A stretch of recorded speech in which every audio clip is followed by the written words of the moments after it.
Tengo 73 años, y recién ahora puedo decir en voz alta que mi padre asesinó a mi madre delante de mis ojos cuando yo tenía 11 años, y que lo peor de todo no fue eso. Me llamo Elena.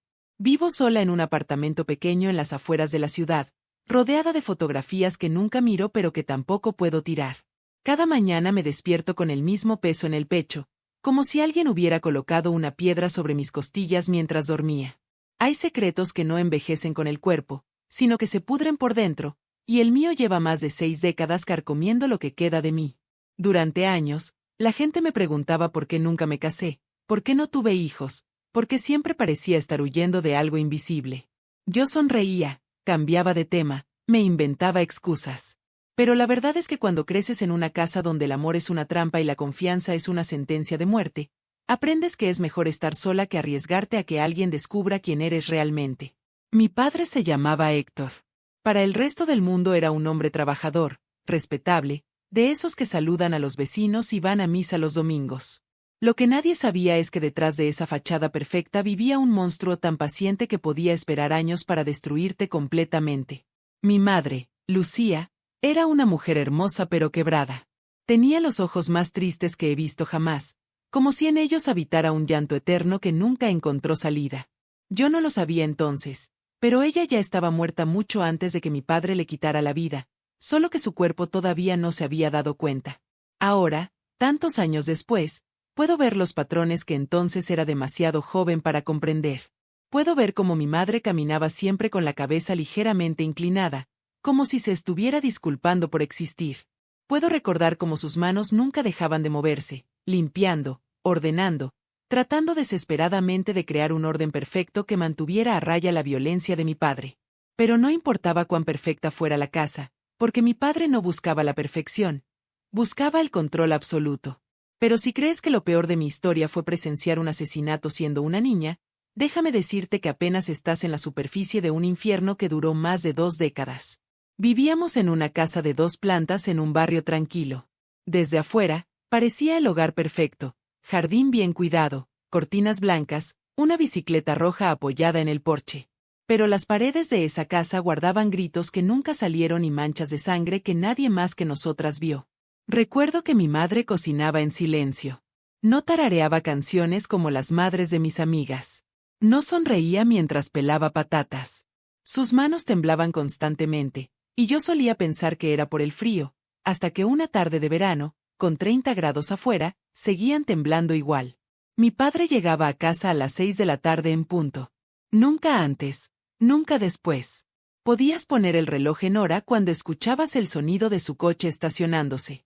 Y ese sonido era como una campana anunciando el comienzo de nuestro infierno diario. Recuerdo que cuando era muy pequeña, tal vez de 5 o 6 años, solía correr a la puerta cuando escuchaba su coche.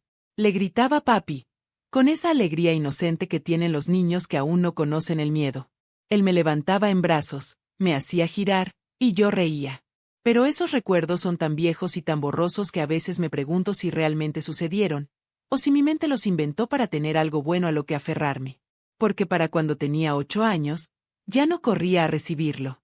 Había aprendido que el hombre que llegaba a casa a las 6 no era un padre, sino un tirano impredecible cuyo humor podía cambiar por cualquier cosa. Lucía, llamaba desde la puerta, con esa voz grave que simulaba calma. ¿Está lista la cena? Mi madre corría a servirle. Yo me quedaba sentada en la sala, fingiendo hacer la tarea, pero en realidad contando los segundos hasta que algo explotara. Porque siempre explotaba algo. A veces era la comida. A veces era que mi madre no le había planchado la camisa exactamente como él quería. A veces era simplemente que mi madre había hablado demasiado, o demasiado poco, o con el tono equivocado. Mi padre no necesitaba razones reales para ejercer su violencia. Cualquier excusa servía. Esta carne está dura, decía él, con una frialdad que daba más miedo que cualquier grito. Lo siento, Héctor. Voy a... ¿Vas a qué? Interrumpía. ¿Vas a arruinar otra cena? ¿Vas a demostrarme otra vez que no sirves para nada? Yo apretaba el lápiz con tanta fuerza que el grafito se quebraba, pero no decía nada, porque había aprendido que hablar solo empeoraba las cosas. Una noche, mi madre dejó caer un plato. Fue un accidente. Simplemente se le resbaló de las manos. El sonido del plato rompiéndose contra el suelo fue como un disparo. Y lo que vino después fue peor que cualquier pesadilla que haya tenido en toda mi vida. Mi padre se levantó despacio de la mesa. No gritó. No corrió. Simplemente caminó hacia ella como un depredador que sabe que su presa no tiene a dónde huir. «Recógelo», ordenó. Mi madre se arrodilló, con las manos temblorosas, juntando los pedazos de cerámica. Vi como una lágrima cayó sobre uno de los fragmentos, brillando bajo la luz de la cocina. Esa imagen se quedó grabada en mi memoria. Mi madre arrodillada, rodeada de pedazos rotos, con lágrimas silenciosas corriendo por su rostro. «Ahora cortate», dijo él. «¿Qué?», susurró ella, levantando la vista. «Que te cortes con uno de esos pedazos. Para que aprendas a ser más cuidadosa». Yo me quedé paralizada. Mi madre lo miró con los ojos llenos de lágrimas y, lentamente, tomó un pedazo filoso. Y se hizo un corte en la palma de la mano. No profundo, pero lo suficiente para que la sangre empezara a caer sobre los pedazos rotos. Y lo suficiente para que yo entendiera que en esa casa no existían las reglas normales. Recuerdo cómo la sangre se mezclaba con las lágrimas en el suelo de la cocina. Recuerdo cómo mi padre observaba la escena con una expresión que no era de enojo, sino de satisfacción. Como si acabara de ganar una batalla muy importante. «Así está mejor», dijo, volviendo a sentarse. «Ahora limpia todo eso y tráeme otra porción». Mi madre se levantó lentamente, envolviendo su mano sangrante en un trapo de cocina. Sus movimientos eran mecánicos, como los de un robot que ha sido programado para obedecer. Yo quería gritar. Quería correr hacia ella y abrazarla y decirle que huyéramos de ahí. Pero tenía 8 años, y el miedo me había convertido en una estatua. Esa noche, mientras mi madre vendaba su mano en el baño, yo escuché cómo lloraba en silencio, con esos sollozos contenidos que suenan como si alguien estuviera ahogándose. Y algo dentro de mí se rompió para siempre. Me acerqué a la puerta del baño, pero no entré. Simplemente me quedé ahí parada, con la mano extendida hacia el picaporte, sin atreverme a tocarlo. Porque una parte de mí sabía que si entraba, si veía de cerca su dolor, tendría que admitir que mi madre no podía protegerme, porque ni siquiera podía protegerse a sí misma. Los días siguientes a ese incidente, mi madre caminaba con la mano vendada. Cuando la gente le preguntaba qué le había pasado, ella sonreía y decía que había tenido un pequeño accidente en la cocina. Y todos le creían, porque nadie quiere pensar que el horror puede vivir detrás de cortinas blancas y jardines bien cuidados. Yo comencé a tener pesadillas. Soñaba que los pedazos de plato roto se multiplicaban, llenaban toda la casa, cortaban mis pies descalzos cuando intentaba caminar. Soñaba que mi madre se convertía en porcelana, frágil y fácil de romper, y que yo era demasiado pequeña para pegarla de nuevo. En la escuela, mis profesoras notaban que estaba más callada de lo normal. Una de ellas, la señorita Martínez, me preguntó una vez si todo estaba bien en casa. Sí, mentí. Todo está bien. Ella me miró con esos ojos que los adultos ponen cuando saben que algo anda mal pero no saben cómo preguntar. O tal vez cuando prefieren no saber la verdad porque es más fácil así. Bueno, si alguna vez necesitas hablar, comenzó. Estoy bien, repetí, esta vez con más firmeza. Y ella no insistió. Nadie nunca insistía. Los meses pasaban y la violencia en casa se volvía más frecuente, más creativa, más calculada. Mi padre parecía disfrutar inventando nuevas formas de humillar a mi madre. Una vez la obligó a comer de pie mientras él cenaba sentado, porque según él, mi madre no merecía sentarse a la mesa después de haber quemado el arroz. Otra vez la hizo dormir en el suelo del cuarto durante una semana, porque había olvidado comprar su marca favorita de cigarrillos. Y mi madre obedecía cada orden sin protestar, porque había aprendido que la resistencia solo traía más dolor. Yo observaba todo esto desde las sombras, sintiéndome cada vez más pequeña, más insignificante, más invisible. Era como si mi existencia se estuviera borrando lentamente, consumida por el miedo constante. A veces, en momentos raros cuando mi padre no estaba, mi madre me abrazaba. No decía nada. Solo me abrazaba con una fuerza desesperada, como si estuviera tratando de transferirme toda la fortaleza que le quedaba. Yo podía sentir su corazón latiendo rápido contra mi oído, un tambor de terror que nunca dejaba de sonar. Todo va a estar bien, mi amor, susurraba a veces, aunque ambas sabíamos que era mentira. Porque nada iba a estar bien mientras viviéramos en esa casa. Yo tenía 11 años cuando mi vida se partió en dos. Era un martes de octubre, recuerdo que llovía. Y recuerdo que mi madre había decidido que ese sería su último día de agonía. No sé exactamente qué cambió en ella. Tal vez fue el corte en su mano que nunca sanó completamente. Tal vez fue la acumulación de años de abuso. Tal vez fue simplemente que había alcanzado el límite de lo que un ser humano puede soportar. Pero esa mañana, cuando me desperté, vi algo diferente en sus ojos: determinación. Me preparó el desayuno como siempre, pero esta vez me miró directamente a los ojos mientras lo hacía. No con la mirada vacía de costumbre, sino con una intensidad que me asustó. Elena, me dijo, quiero que sepas que te amo. Pase lo que pase hoy, quiero que siempre lo recuerdes. ¿Por qué dices eso, mamá? Pregunté, con una sensación de pánico creciendo en mi estómago. Solo prométeme que lo recordarás, insistió. Te lo prometo, susurré, sin entender realmente lo que estaba prometiendo. Pero ahora, tantos años después, me doy cuenta de que esas fueron las últimas palabras de amor que mi madre pudo darme antes de intentar liberarnos a ambas. Esa mañana, antes de que mi padre se fuera a trabajar, escuché algo extraño. Mi madre le habló con una voz que nunca le había escuchado antes, firme, clara, sin temblor. Héctor, quiero el divorcio. El silencio que siguió fue tan denso que podría haberlo cortado con un cuchillo. Yo estaba en las escaleras, congelada, escuchando cada palabra. Mi padre dejó su taza de café sobre la mesa, muy despacio. El sonido de la taza contra el platillo resonó en toda la casa como un disparo de advertencia. No la miró. Simplemente dijo: vamos a hablar de esto cuando vuelva del trabajo. Su voz era tranquila. Demasiado tranquila. Era la calma que precede a la tormenta más destructiva. Cuando se fue, mi madre subió corriendo a su habitación. Yo la seguí y la encontré sacando una maleta del armario. Sus manos ya no temblaban. Se movían con una urgencia frenética, como si supiera que el tiempo se estaba agotando. Mamá, ¿qué estás haciendo? Pregunté. Ella se giró hacia mí y me abrazó con una fuerza desesperada. Olía a miedo y a decisión al mismo tiempo. Todo va a estar bien, mi amor, me dijo. Vamos a irnos de aquí. Tú y yo. Muy lejos. Vamos a comenzar una nueva vida donde él no pueda encontrarnos. ¿Hoy? Pregunté, sintiendo una mezcla de esperanza y terror. Hoy, confirmó. Antes de que vuelva del trabajo. Tengo algo de dinero ahorrado.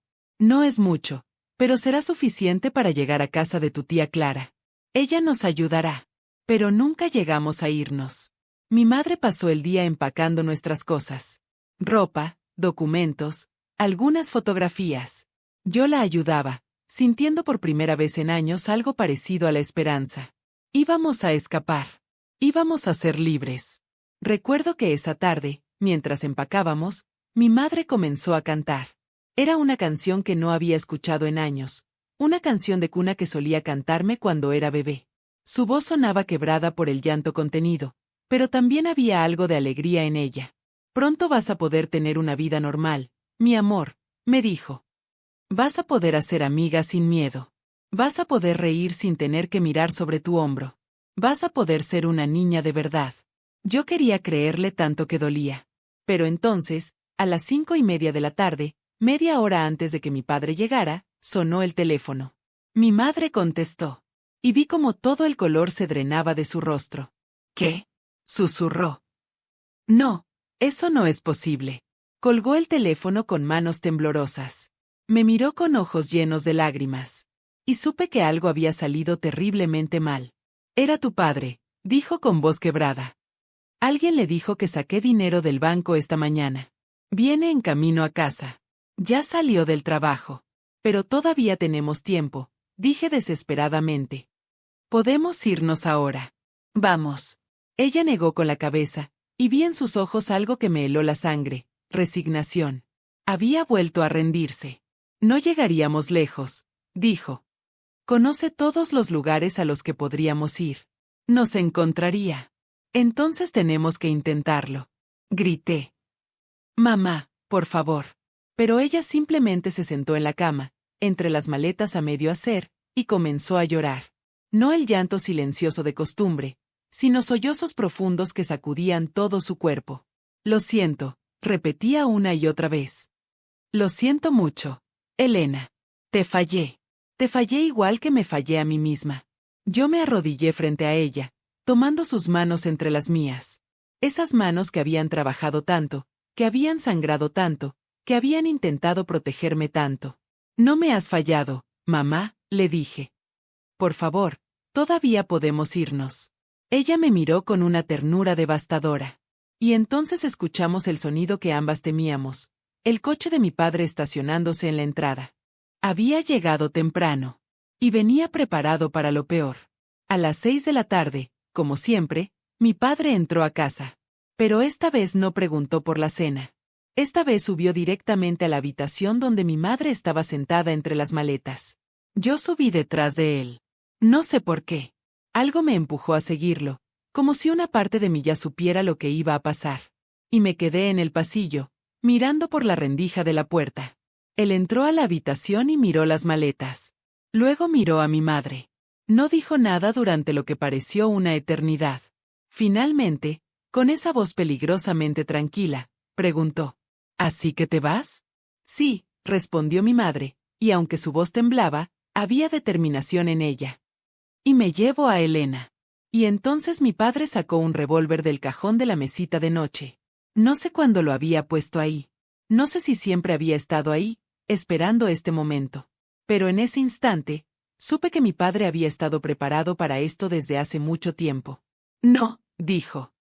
Nadie se va. Mi madre retrocedió, con las manos levantadas en un gesto de súplica. Héctor, por favor, piensa en Elena. Estoy pensando en Elena, respondió él, con una calma que era más aterradora que cualquier grito.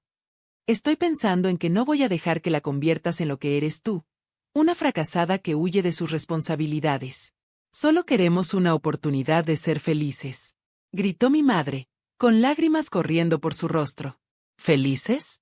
Rió él, pero era una risa sin humor. ¿Crees que serían felices sin mí? ¿Crees que podrías darle a Elena todo lo que yo le doy? Tú no le das nada más que miedo. Exclamó mi madre. Y ese fue su error fatal. El rostro de mi padre se transformó. La máscara de calma cayó, revelando la furia pura que había debajo. Levantó el arma, apuntando directamente al pecho de mi madre. Te lo advertí, Lucía. Te dije que si alguna vez intentabas dejarme, te mataría. Mi madre cerró los ojos. Yo quería gritar, quería correr hacia ella, quería hacer algo, cualquier cosa. Pero mi cuerpo no me respondía. Estaba paralizada por el terror. Al menos déjala ir a ella, susurró mi madre, abriendo los ojos una última vez. Déjala ir a Elena. Ella no tiene la culpa de nada. Elena se queda conmigo, dijo mi padre. Alguien tiene que ocupar tu lugar. Y en ese momento, supe que el verdadero horror apenas estaba comenzando. Mi madre me miró a través de la rendija de la puerta. Nuestros ojos se encontraron. Y en su mirada vi un último mensaje. Lo siento. Lo siento tanto. Adiós, Lucía, dijo mi padre. Y apretó el gatillo. El disparo resonó en toda la casa como un trueno. Mi madre cayó al suelo, con los ojos abiertos, mirándome directamente a través de la rendija de la puerta. Y en esos ojos vi algo peor que el miedo. Vi decepción, porque no pudo salvarme. Vi amor, porque hasta su último segundo pensó en mí. Vi perdón, como si de alguna manera sintiera que me estaba abandonando.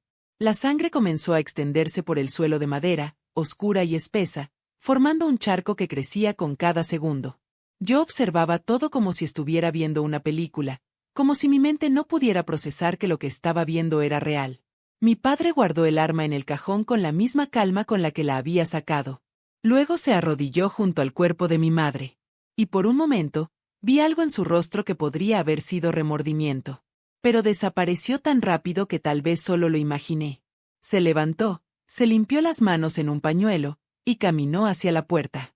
Yo quería correr, esconderme, desaparecer. Pero mis pies estaban clavados al suelo. Cuando abrió la puerta y me encontró ahí parada, no pareció sorprendido. Era como si hubiera sabido todo el tiempo que yo estaba ahí, observando. Me miró fijamente durante lo que pareció una eternidad. Y entonces dijo algo que nunca olvidaré. Si le cuentas esto a alguien, te hago lo mismo. Y yo le creí. No porque fuera particularmente convincente.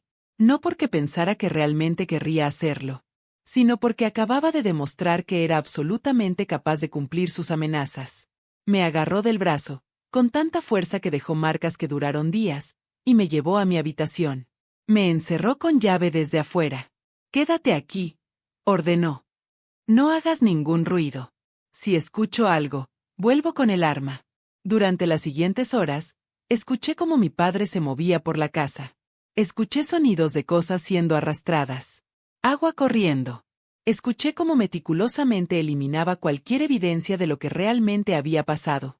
Yo me senté en el suelo de mi habitación, abrazando mis rodillas, temblando incontrolablemente. Cada vez que cerraba los ojos, veía a mi madre cayendo. Veía la sangre. Veía esa última mirada. No lloré. No podía llorar. Era como si las lágrimas se hubieran congelado dentro de mí. Cuando finalmente mi padre abrió la puerta, ya era de noche. Había pasado al menos 6 horas. Entró con ropa limpia y una expresión que era casi normal. «Elena», dijo, con una voz suave que era más aterradora que cualquier grito. «Necesito que entiendas algo muy importante». Yo no respondí. Simplemente lo miré con ojos vacíos. «Tu madre estaba enferma», continuó. «Estaba muy triste. Y hoy, mientras yo estaba en el trabajo, ella se quitó la vida». «No», susurré. «Tula». «Yo no hice nada», me interrumpió, con una firmeza que no admitía discusión. «Tu madre se suicidó. Encontró mi arma y se disparó. Fue una tragedia. Pero eso es lo que pasó. ¿Entiendes?». Negué con la cabeza, con lágrimas finalmente comenzando a caer. «Yo vi». «No viste nada», dijo, arrodillándose frente a mí y tomando mi rostro entre sus manos con una falsa ternura. «Estabas en tu habitación, haciendo la tarea. No escuchaste nada hasta el disparo. Y cuando saliste, ya era demasiado tarde. Pero, Elena», su tono se volvió peligroso, «si cuentas una historia diferente, nadie te va a creer. Van a pensar que estás traumatizada, confundida. Y si insistes, bueno, los accidentes pasan. Especialmente con niñas que no saben mantenerse calladas». Y ahí estaba, la amenaza directa, envuelta en palabras cuidadosas.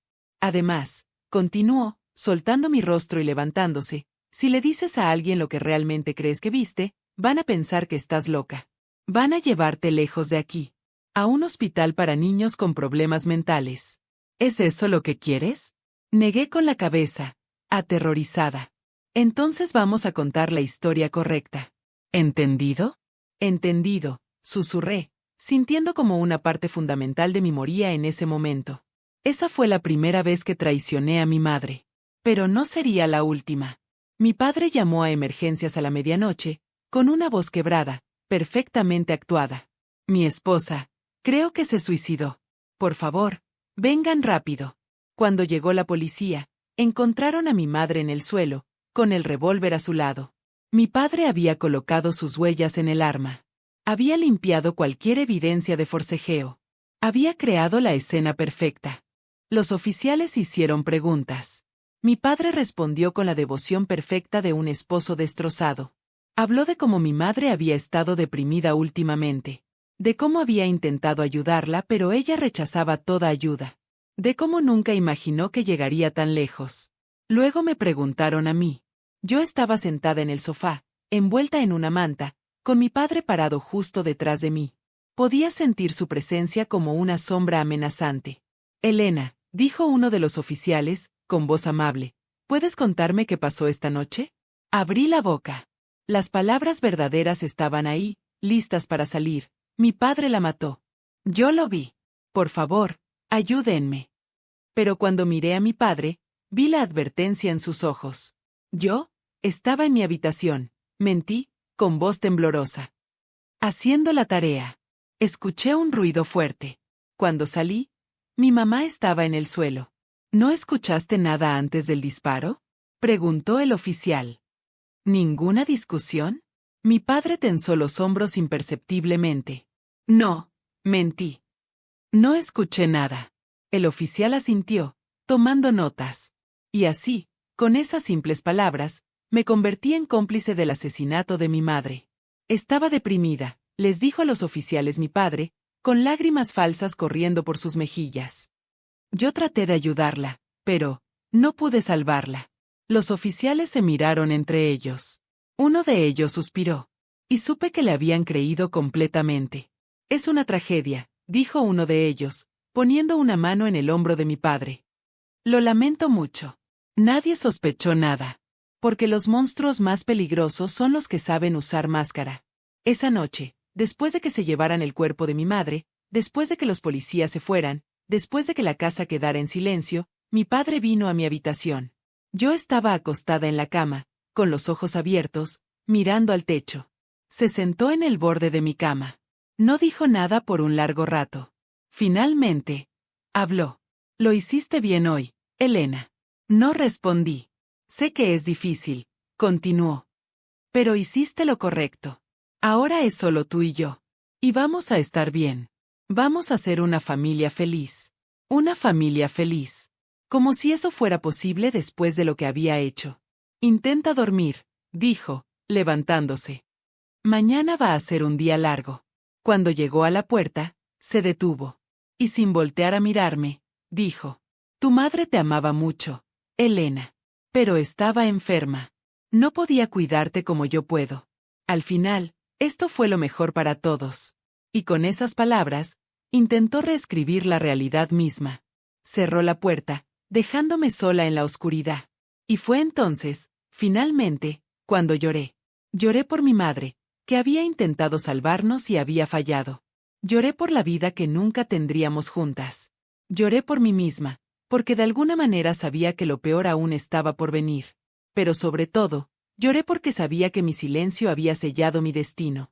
Al no decir la verdad, me había encadenado a mi padre para siempre. Y él lo sabía. Durante el funeral, mi padre me mantuvo a su lado todo el tiempo, con una mano firme sobre mi hombro. Una mano que parecía protectora para todos los demás, pero que para mí era una advertencia constante. El ataúd estaba cerrado. Mi padre había insistido en eso, diciendo que quería que la gente recordara a mi madre como era, no como había terminado. Pero yo sabía la verdad, no quería que nadie viera las heridas, que hiciera preguntas incómodas. La gente se acercaba a darme el pésame. Tocaban mi cabeza, me decían que fuera fuerte, que mi madre estaba en un lugar mejor ahora. Pobre niña, decían. ¡Qué tragedia! Si tan solo hubieran sabido que la verdadera tragedia apenas estaba comenzando. La tía Clara, la hermana de mi madre, fue la única que pareció sospechar algo. Se acercó a mí después del servicio, mientras mi padre hablaba con el sacerdote. Elena, dijo en voz baja, agachándose para quedar a mi altura, si alguna vez necesitas algo, si alguna vez las cosas se ponen difíciles en casa, puedes llamarme. A cualquier hora. Me dio un papel con su número de teléfono. Lo guardé en el bolsillo de mi vestido negro, sintiendo que tal vez, solo tal vez, había una salida. Pero mi padre lo vio. No dijo nada en ese momento, pero vi cómo sus ojos se estrechaban. Esa noche, cuando llegamos a casa, extendió la mano. Dame el papel que te dio tu tía. ¿Qué papel? Intenté mentir. Dame el maldito papel, Elena. Se lo di. Él lo rompió en pedazos pequeños frente a mis ojos y los tiró por el inodoro. No necesitas a tu tía, dijo. No necesitas a nadie más que a mí. ¿Entiendes? Sí, susurré. Y así cortó mi último vínculo con el mundo exterior. Pasaron 3 meses desde la muerte de mi madre.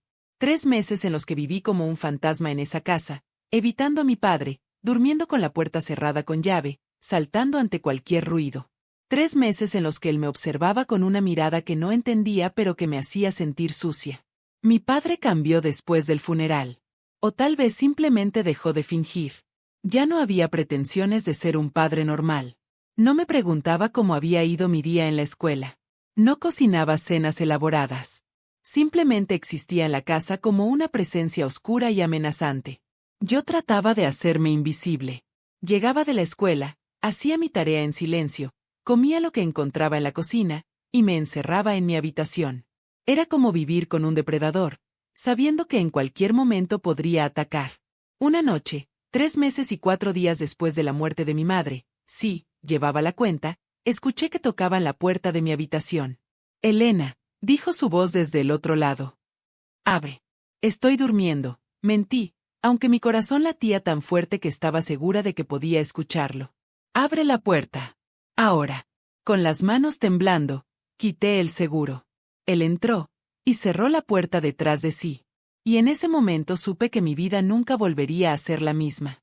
Se sentó en el borde de mi cama. La cama donde había dormido toda mi vida, donde mi madre solía leerme cuentos antes de dormir, donde me sentía segura. En un instante, ese lugar seguro se convirtió en el escenario de mi peor pesadilla. Me miró con una expresión que mezclaba tristeza y algo más oscuro. Algo que me heló la sangre. Extraño a tu madre, dijo, con voz suave. Tú te pareces mucho a ella. Tiene sus mismos ojos. Su misma boca. Y entonces extendió su mano y tocó mi cabello. Papá, comencé, retrocediendo. SHH. Me silenció. No tengas miedo. Solo necesito no sentirme tan solo. No quiero, susurré, con lágrimas comenzando a formarse en mis ojos. Elena, su voz se volvió más firme. Después de todo lo que he hecho por ti, después de haberte cuidado estos meses, ¿así es como me lo agradeces? Y ahí estaba otra vez, convirtiendo su monstruosidad en un favor que yo le debía. Tu madre ya no está, continuó, acercándose más. Alguien tiene que ocupar su lugar en esta casa. Alguien tiene que hacerme feliz. Y ese alguien eres tú. Intenté levantarme de la cama, pero me empujó hacia abajo con una fuerza que me dejó sin aliento. No hagas esto difícil, dijo. Puedes cooperar, o puedo hacerlo por la fuerza. Tú eliges. Pero ambos sabíamos que no había elección real. No voy a describir en detalle lo que pasó esa noche. No porque quiera proteger a quien lea esto, sino porque hay cosas que, incluso después de tantos años, duelen demasiado al recordarlas. Lo que sí diré es que cuando terminó, cuando finalmente se levantó de mi cama y se fue, dejándome rota y sangrando, una parte de mí murió igual que mi madre había muerto 3 meses atrás.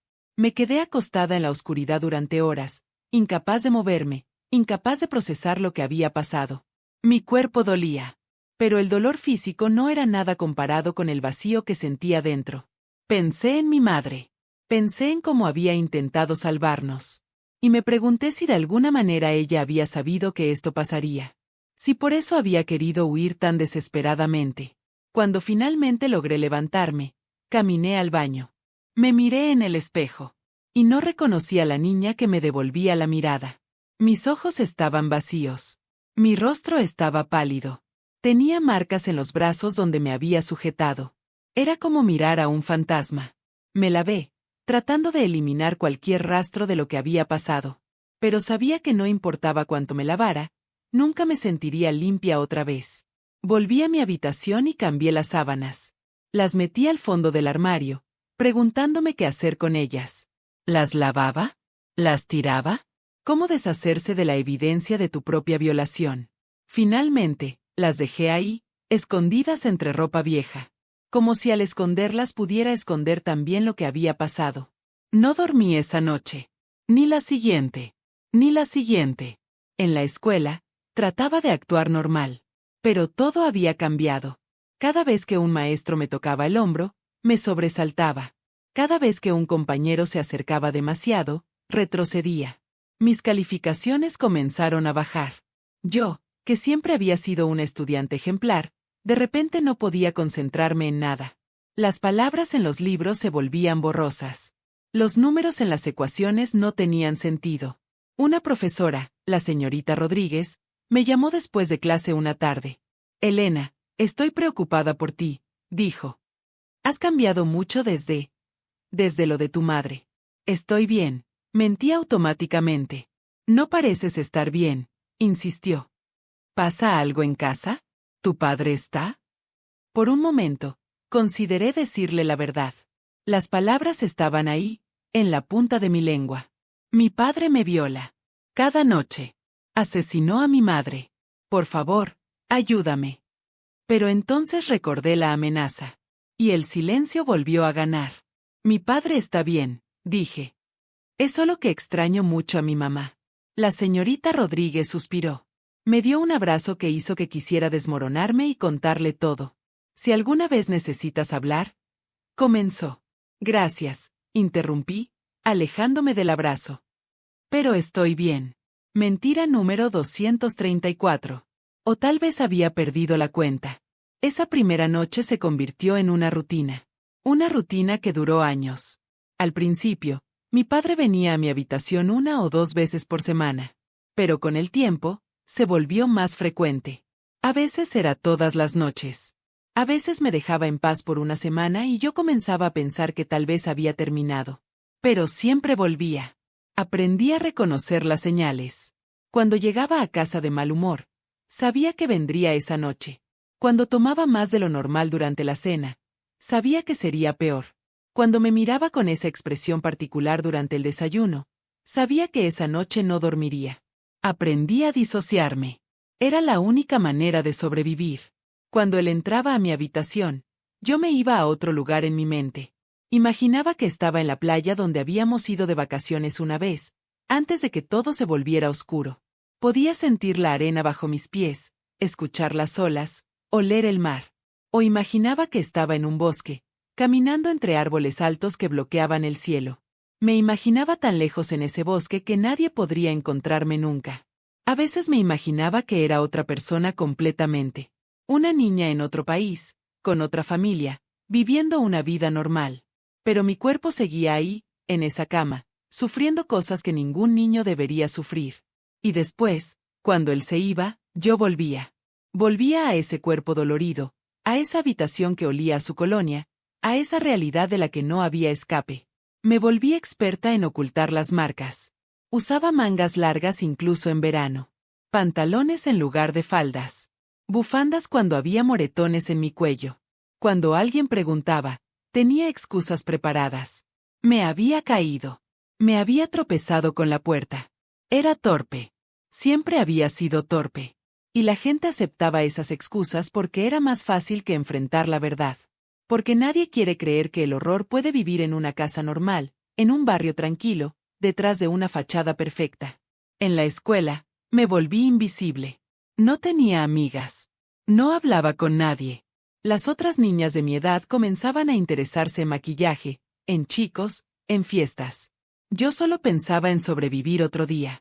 Recuerdo una vez, cuando tenía 13 años, una compañera llamada Sofía me invitó a su fiesta de cumpleaños. Era una de las pocas personas que todavía intentaba ser amable conmigo. Será divertido, dijo. Va a haber música y comida y vamos a ver películas. Por favor, di que vienes. Una parte de mí quería ir desesperadamente. Quería ser normal. Quería tener amigas. Quería ser una adolescente regular preocupándose por cosas regulares. Tengo que preguntarle a mi papá, dije. Esa noche, durante la cena, reuní el coraje para preguntar. Papá, Sofía me invitó a su fiesta de cumpleaños el sábado. ¿Puedo ir? Él levantó la vista de su plato. Me miró con esa expresión que había aprendido a temer. ¿Quién es Sofía? Una compañera de clase. ¿Y por qué querrías ir a una fiesta con gente que apenas conoces? Solo pensé que podría ser divertido. ¿Divertido? Repitió, con un tono que hacía que la palabra sonara como un insulto. ¿Y qué hay de mí? ¿Voy a quedarme solo aquí mientras tú te vas a divertir? ¿Yo? Lo siento. No tiene que ser. No, interrumpió con firmeza. No vas a ir. Tienes responsabilidades aquí. Tienes que cuidar de la casa. Y de mí. Y eso fue todo. La conversación terminó. Al día siguiente, le dije a Sofía que no podía ir. Ella parecía decepcionada, pero no insistió. Y esa fue la última vez que alguien me invitó a algo. La gente eventualmente dejó de intentar ser mi amiga. Me convertí en esa niña rara de la que todos hablaban pero nadie realmente conocía. La niña cuya madre se suicidó. La que siempre está sola. La que nunca sonríe. Si tan solo hubieran sabido la verdad. Si tan solo alguien hubiera mirado lo suficientemente cerca. Los profesores también dejaron de prestarme atención. Mis calificaciones no eran terribles, solo mediocres. Y los niños mediocres y callados son fáciles de ignorar. Una vez, la orientadora escolar me llamó a su oficina. Fue en el primer año de secundaria, cuando tenía 14 años. Elena, he revisado tu expediente, dijo, mirándome con preocupación profesional.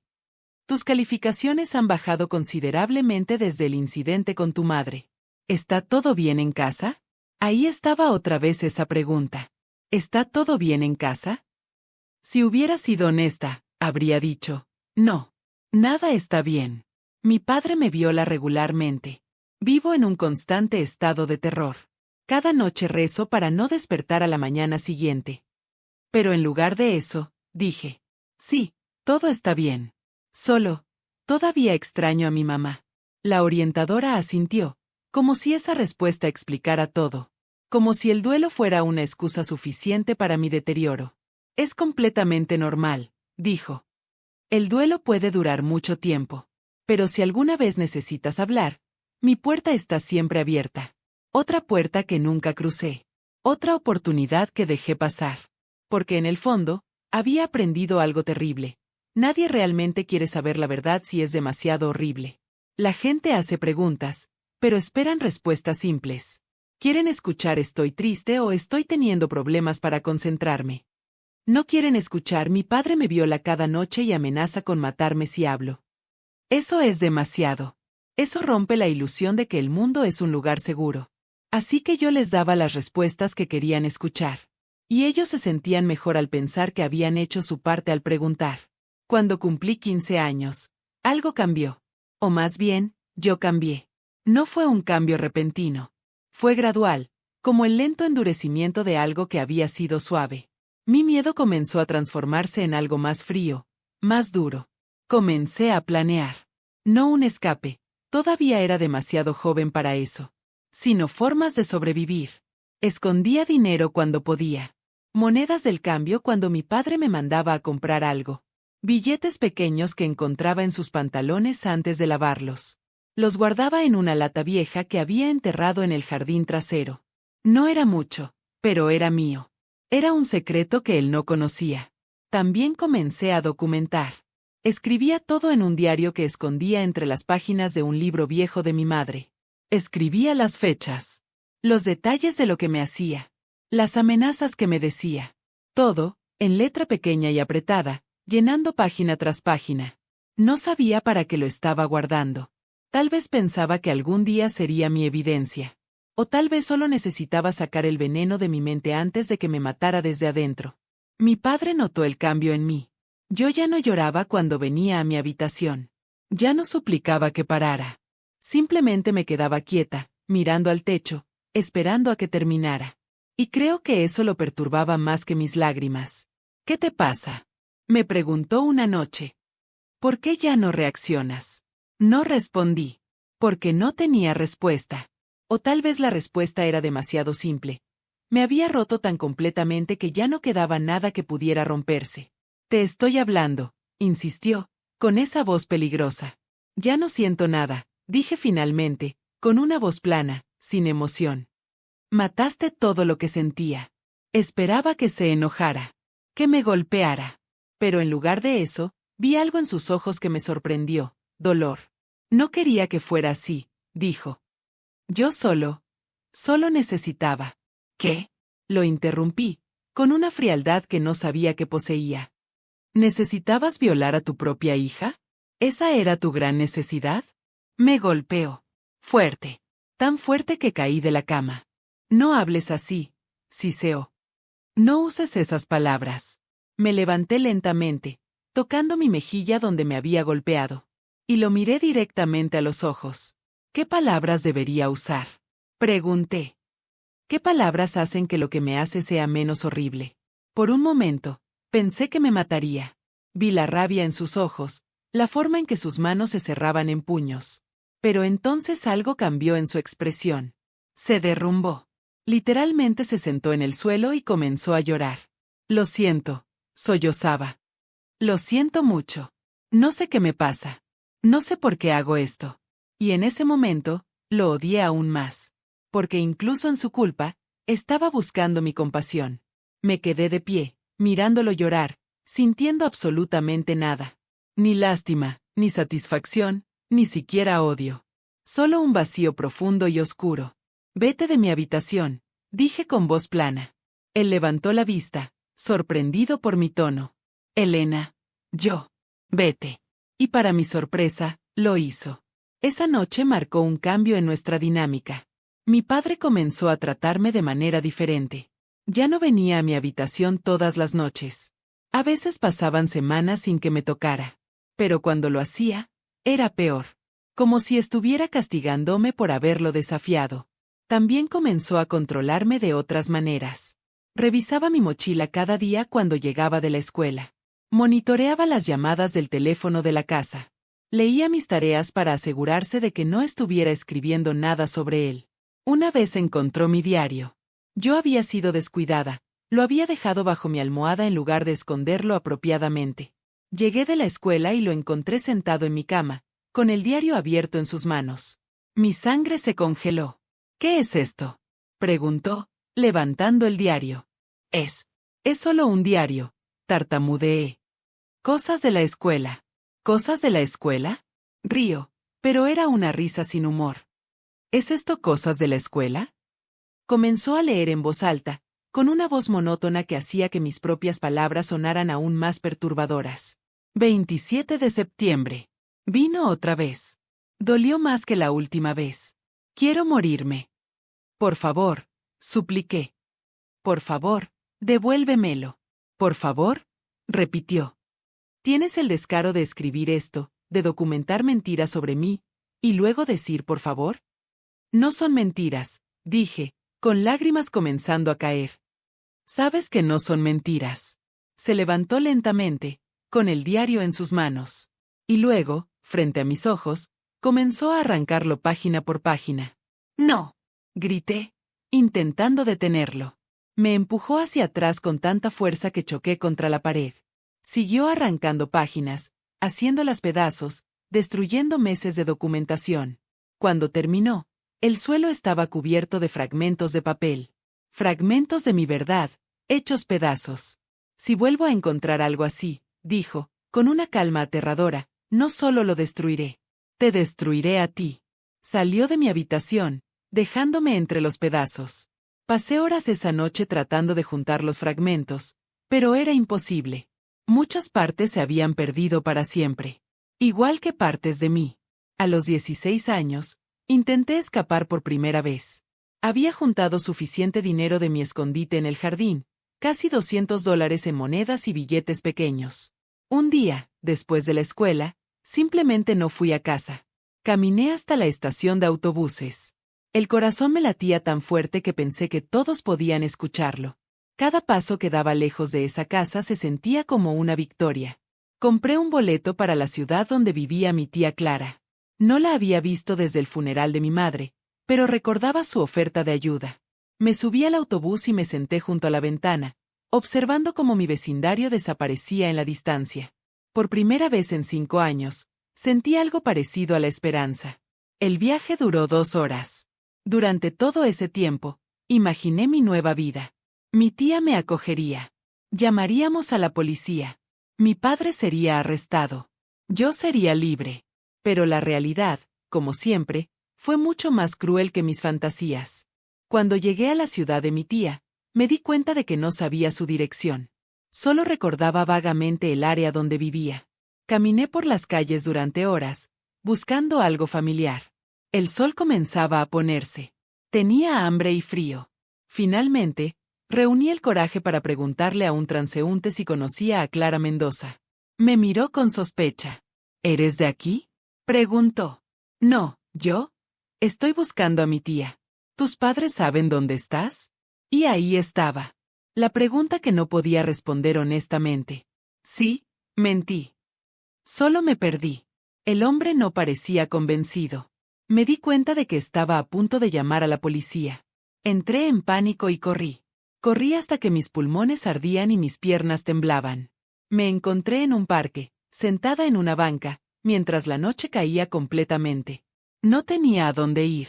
No sabía qué hacer. Estaba considerando dormir en el parque cuando apareció un policía. Mi corazón se hundió. ¿Estás bien, niña?, preguntó, con voz que intentaba ser amable pero que sonaba sospechosa. Sí, dije rápidamente. Es tarde. ¿Dónde están tus padres? Y ahí estaba otra vez esa pregunta imposible. En casa. ¿Y dónde es eso? Dudé demasiado tiempo. El oficial lo notó. ¿Estás perdida?, Preguntó. No, yo. ¿Te escapaste de casa? El silencio fue mi respuesta. Ven conmigo, dijo, no tan amable ahora. Vamos a llamar a tus padres. No. Grité, retrocediendo. No puedo volver. ¿Por qué no? Preguntó, y por un momento vi genuina preocupación en sus ojos. ¿Pasa algo en casa? Otra oportunidad. Otra puerta abierta. Sí, quería gritar. Mi padre me viola.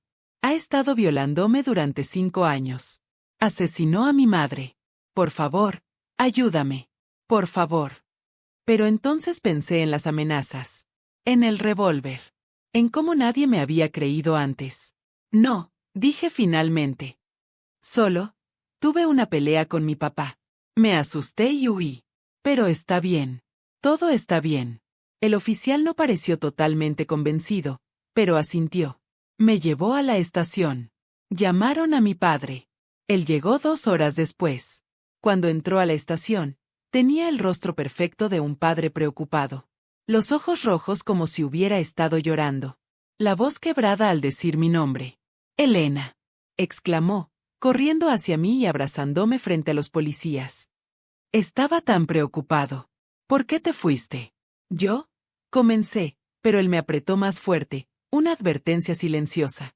Ha sido muy difícil para ella desde que perdió a su madre, le explicó a los oficiales, con la voz perfectamente modulada entre preocupación y tristeza. A veces no sabe cómo manejar el dolor. Se pone confundida. Y ellos le creyeron. Por supuesto que le creyeron. Es normal que los adolescentes actúen impulsivamente después de una pérdida así, dijo uno de los oficiales. Pero tienes que entender, Elena, que preocupaste mucho a tu padre. Quise reír. Quise gritar. Quise decirles que mi padre no había estado preocupado, sino furioso porque había desafiado su control. Pero simplemente asentí. Porque había aprendido que la verdad no importaba si nadie estaba dispuesto a escucharla. En el coche, de camino a casa, mi padre no dijo nada. Pero la tensión en sus manos sobre el volante lo decía todo. Sus nudillos estaban blancos de lo fuerte que apretaba. Su mandíbula estaba tensa. Su respiración era pesada y controlada.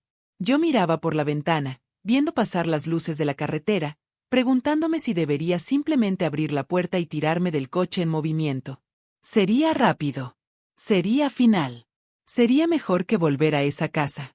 Pero no lo hice. Porque incluso en mi desesperación, el instinto de supervivencia era más fuerte. Cuando llegamos a casa, mi padre aparcó el coche pero no apagó el motor. Se quedó sentado, mirando al frente, respirando pesadamente. ¿Sabes lo que casi hiciste? Preguntó finalmente, con una voz peligrosamente baja. No respondí. Casi me obligaste a hacer algo drástico, continuó. Casi me obligaste a deshacerme de ti como me deshice de tu madre. Las lágrimas comenzaron a caer por mi rostro. No de tristeza, sino de puro terror. Pero no lo haré, dijo, girándose para mirarme. ¿Sabes por qué? Negué con la cabeza. Porque a diferencia de tu madre, tú vas a aprender. Vas a entender que no hay escape. Que me perteneces. Y que mientras más rápido aceptes eso, más fácil será tu vida. Finalmente apagó el motor. Me agarró del brazo con tanta fuerza que dejó marcas moradas que duraron semanas. Sal del coche, ordenó. Lo seguí a la casa. Mis piernas temblaban tanto que apenas podía caminar. Una vez adentro, me arrastró hasta mi habitación. Pensé que me encerraría. Pensé que me golpearía. Pero lo que hizo fue peor. Me encerró en mi habitación, sí, pero sin comida, sin agua, sin luz. Quitó la bombilla del techo. Cerró las cortinas. Selló la ventana desde afuera. Vas a quedarte aquí, dijo desde el otro lado de la puerta, hasta que aprendas tu lugar. Y me dejó en la oscuridad completa durante 3 días. No, eso no es exacto. Fueron 3 días sin comida ni agua. Pero la oscuridad duró mucho más que eso. El primer día, intenté mantener la calma. Me dije a mí misma que esto pasaría. Que había sobrevivido cosas peores. Pero el hambre comenzó a doler rápido. Y la sed fue aún peor. Lamía la condensación de la ventana cuando podía alcanzarla. Chupaba mis propias lágrimas para obtener algo de humedad. El segundo día, comencé a alucinar. Veía a mi madre en las esquinas de la habitación. Me hablaba, pero no podía entender lo que decía. A veces pensaba que podía escuchar su voz cantando esa canción de cuna. Otras veces la escuchaba gritando, reviviendo su muerte una y otra vez. El tercer día, apenas podía moverme. Estaba acostada en el suelo, demasiado débil para levantarme. Pensé que iba a morir ahí.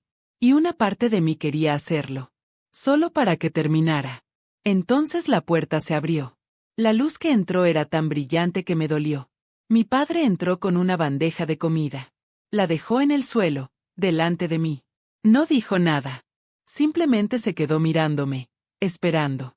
¿Qué dices?, preguntó finalmente. Tardé un momento en entender lo que quería.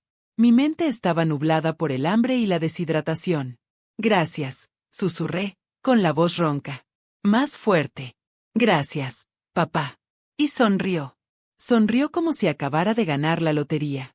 Así está mejor. Ahora come. Vas a necesitar fuerzas. No entendí lo que quería decir hasta esa noche, cuando vino a mi habitación con esa mirada en sus ojos. Y fue peor que nunca porque yo estaba tan débil que no podía ni siquiera disociarme. No podía escapar a mi bosque imaginario. No podía ir a mi playa mental.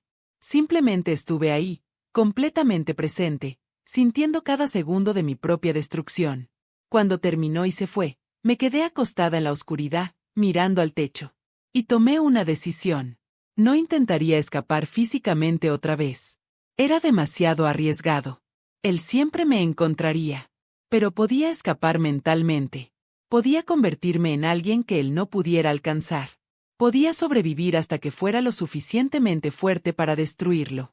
Y así comenzó mi transformación. De víctima a sobreviviente. De prisionera a estratega.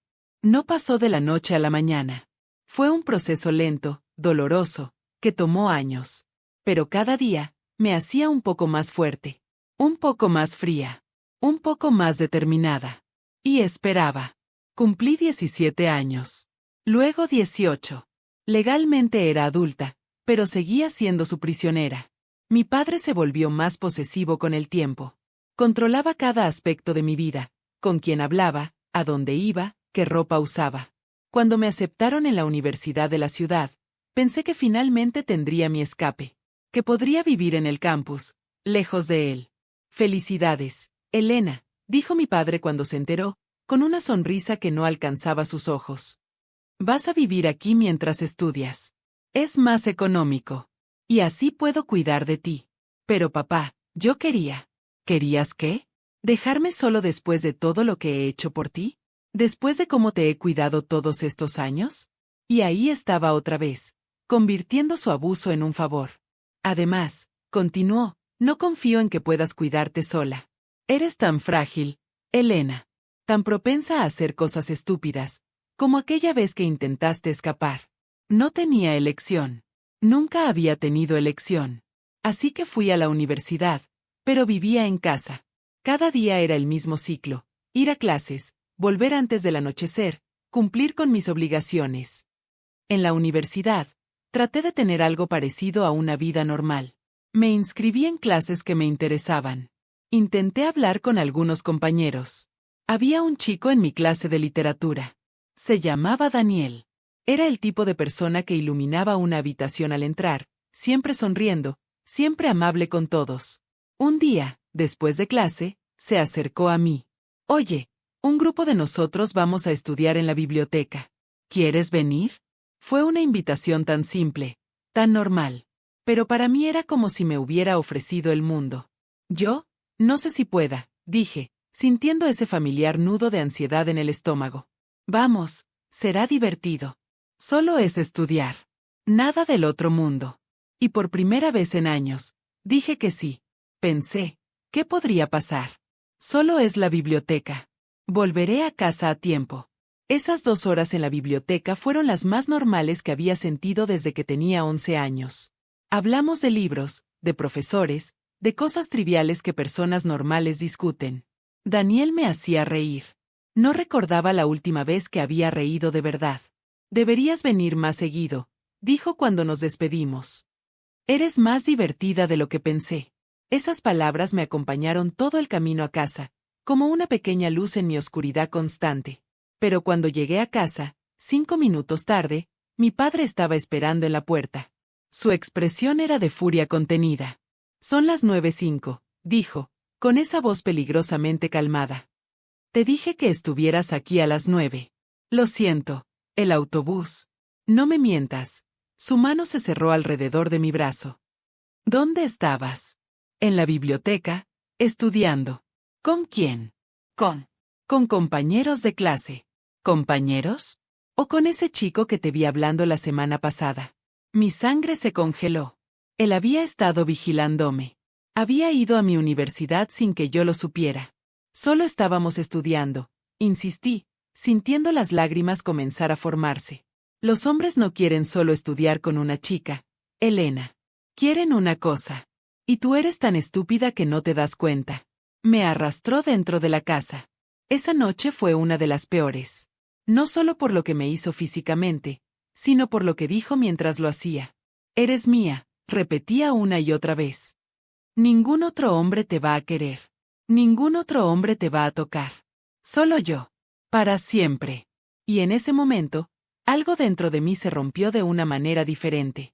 Porque me di cuenta de que no importaba cuánto tiempo pasara, no importaba cuántos años viviera, mientras él estuviera vivo, nunca sería libre. Al día siguiente, en la universidad, Daniel se acercó otra vez. Oye, vamos a ir al cine este viernes. ¿Quieres venir?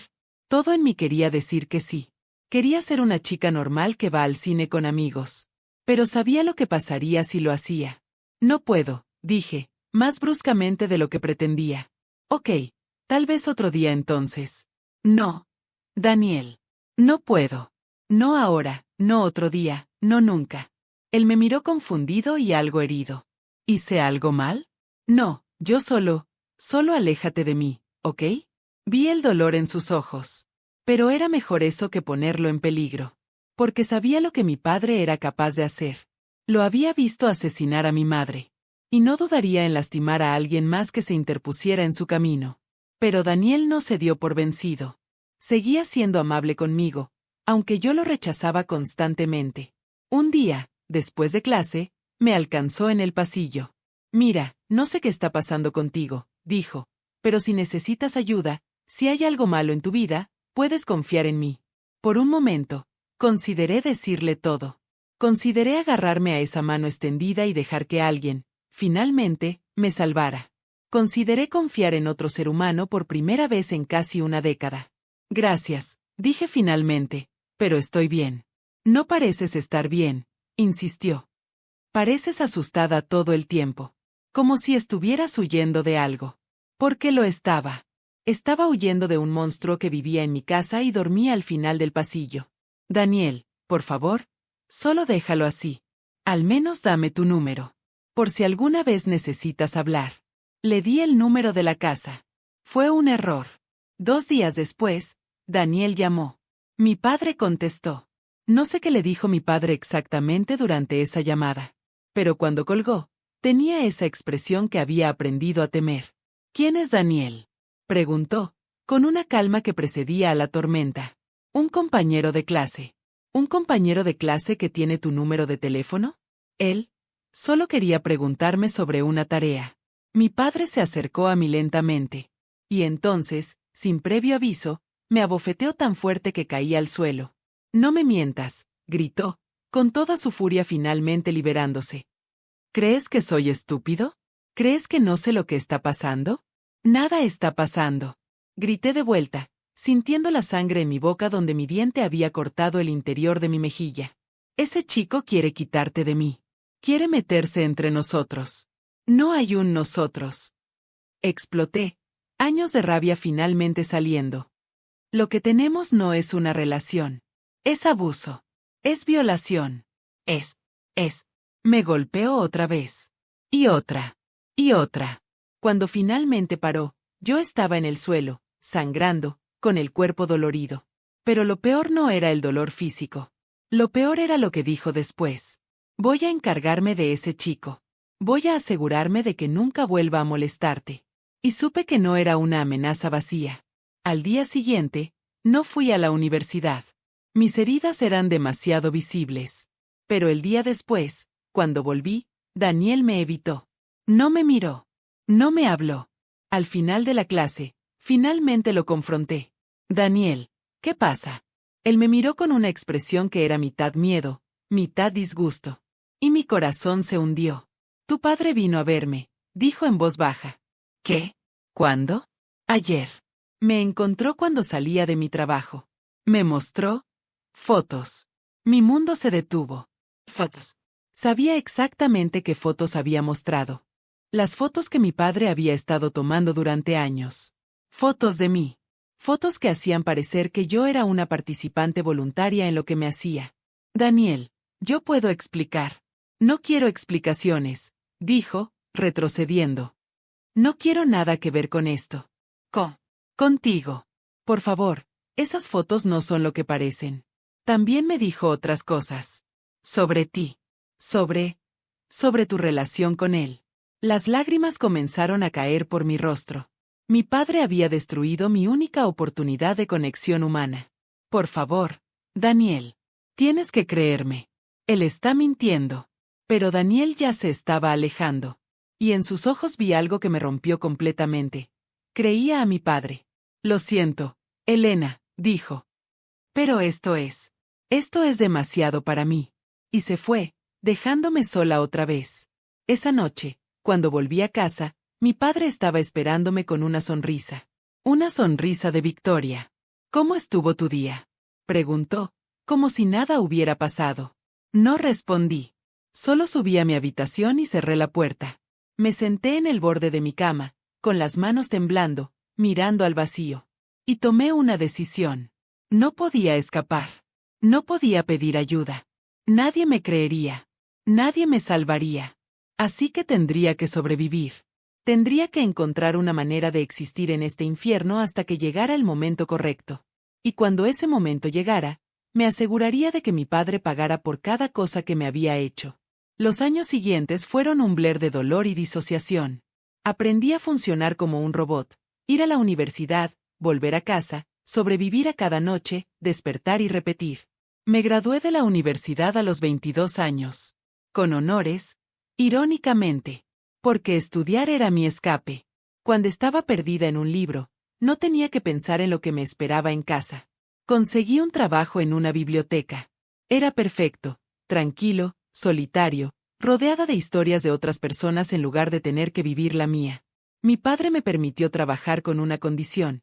Tenía que darle todo mi salario. Yo pago por todo, dijo. La comida, la casa, los servicios. Tu dinero es mi dinero. Así que trabajaba 40 horas a la semana y no veía un solo centavo. Pero aprendí a robar. Pequeñas cantidades. Tan pequeñas que él nunca lo notó. $5 aquí. 10 allá. Los escondía en lugares que él nunca miraría. Dentro de libros viejos. Detrás de caños sueltos. En el fondo del jardín. No tenía un plan específico. Solo sabía que algún día ese dinero me serviría. Cumplí 25 años. Luego 30. Y la vida continuaba en su ciclo interminable de horror. Mi padre envejeció. A los 60 años, su salud comenzó a deteriorarse. Desarrolló diabetes. Problemas cardíacos. Su doctor le dijo que tenía que cuidarse mejor o no llegaría a viejo. Una parte de mí esperaba que la muerte lo reclamara pronto. Que finalmente me liberara sin que yo tuviera que hacer nada. Pero él era terco. Seguía vivo, seguía controlándome, seguía destruyéndome noche tras noche. Aunque ahora no era tan frecuente. Su cuerpo ya no podía seguir el ritmo de sus depravaciones. A veces pasaban semanas sin que me tocara. Y en esas semanas, podía casi convencerme de que era libre. Pero entonces volvía. Siempre volvía. Un día, cuando yo tenía 32 años, mi padre tuvo un ataque cardíaco leve. Estuvo en el hospital durante una semana. Durante esa semana, viví sola en la casa por primera vez en mi vida. Y fue extraño. No sabía qué hacer con la libertad. Incluso cuando él no estaba físicamente presente, su presencia llenaba cada rincón de esa casa. Caminaba por los pasillos y veía fantasmas. Mi madre en la cocina. Yo misma de niña corriendo por las escaleras. La casa entera era un mausoleo de horror. Cuando mi padre volvió del hospital, estaba más débil. Necesitaba ayuda para muchas cosas. Y así, me convertí en su cuidadora. La ironía no se me escapó. La misma niña a la que había violado durante décadas ahora tenía que ayudarlo a bañarse, a vestirse, a tomar sus medicinas. Eres una buena hija, me decía. Tu madre estaría orgullosa. Quería vomitar cada vez que mencionaba a mi madre. Pero cumplía con mis deberes. Porque todavía tenía miedo. Porque todavía estaba bajo su control. Y porque una parte de mí, una parte oscura y retorcida, quería que viviera lo suficiente para ver su propia destrucción. Cumplí 35 años. Luego 40. Mi juventud se había ido. Nunca había tenido una relación. Nunca había tenido amigos. Nunca había vivido. Todo lo que era, todo lo que podría haber sido, había sido robado por el monstruo que compartía mi casa. Y entonces, cuando tenía 43 años, encontré la caja. Mi padre tenía una cita médica. Yo estaba limpiando su habitación, algo que hacía regularmente porque él ya no podía. Estaba organizando su closet cuando noté que uno de los estantes estaba un poco suelto. Lo empujé y cedió, revelando un espacio oculto detrás. Y ahí estaba, una caja de metal, oxidada, cerrada con un candado viejo. Mi corazón comenzó a latir más rápido. Sabía que no debería abrirla. Que si mi padre descubría que había encontrado su escondite, las consecuencias serían terribles. Pero tenía que saber qué había adentro. El candado era viejo y débil. Lo forcé con un destornillador hasta que se rompió. Abrí la caja con manos temblorosas. Y lo que encontré cambiaría todo. Fotos. Cientos de ellas.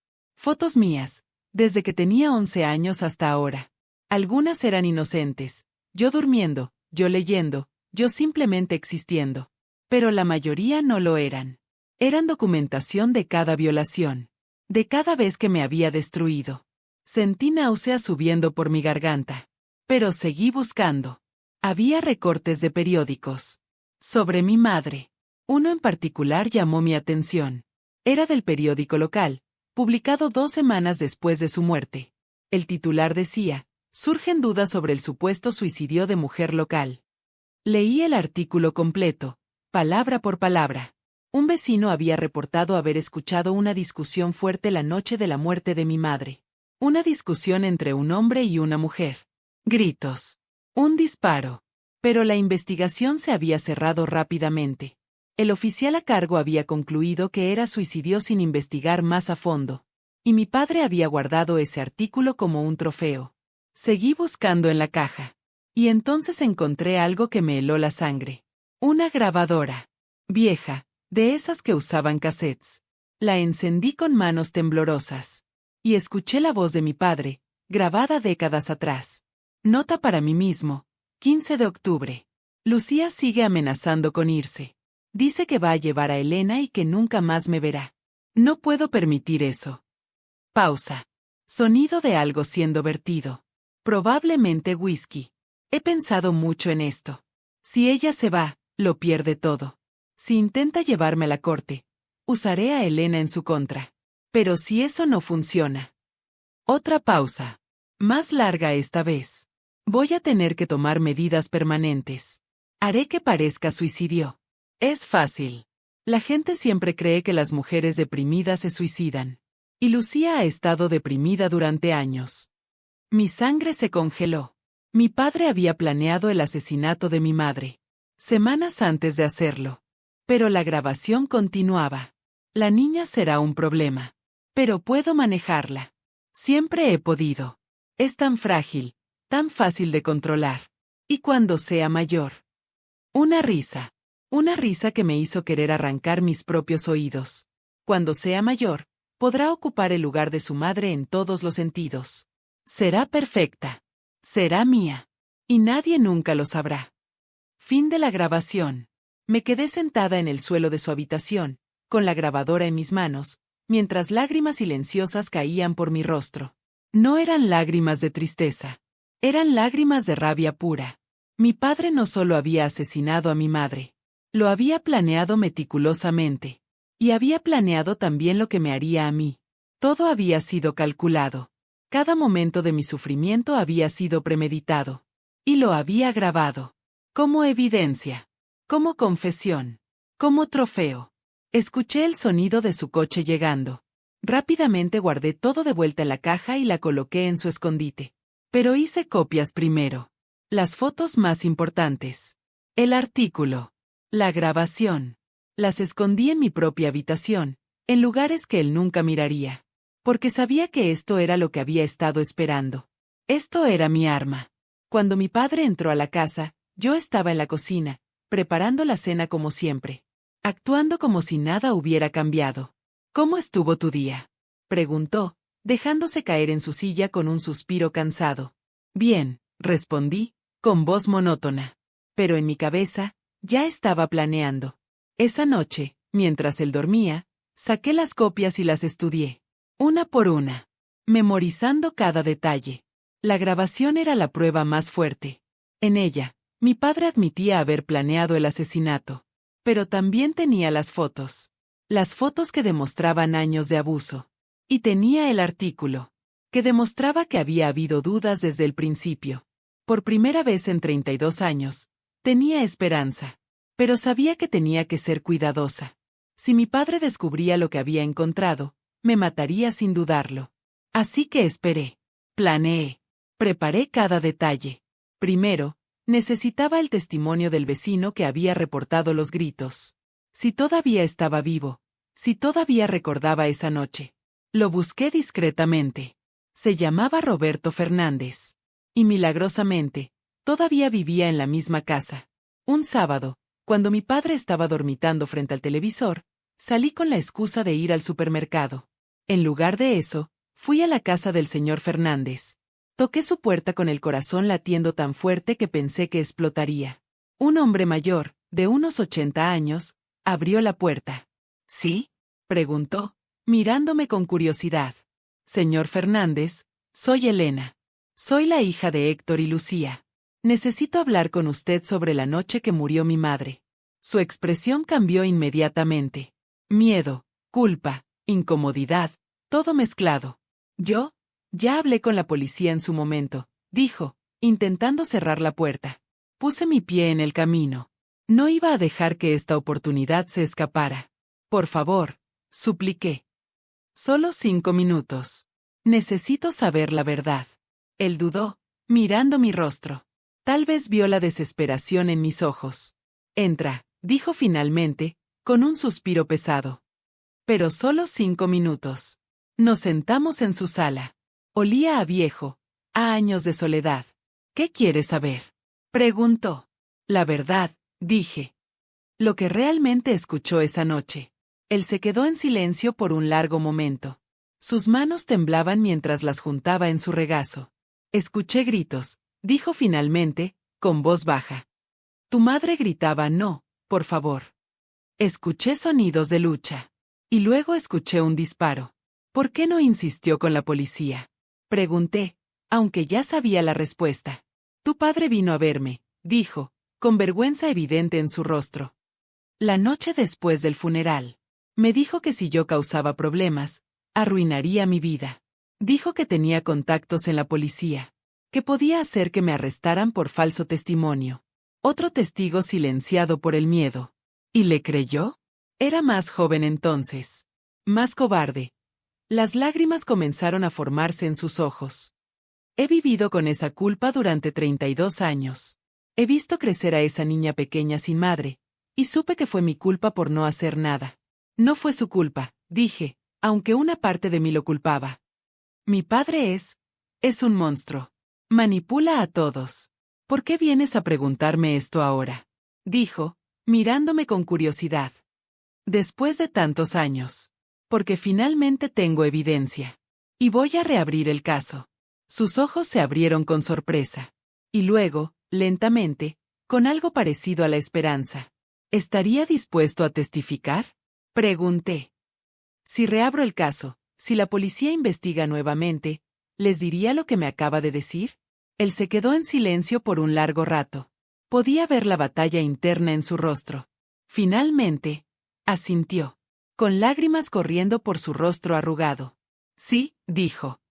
Llevo 32 años viviendo con esa culpa. Es hora de hacer lo correcto. Gracias, susurré, sintiendo algo parecido al alivio por primera vez en décadas.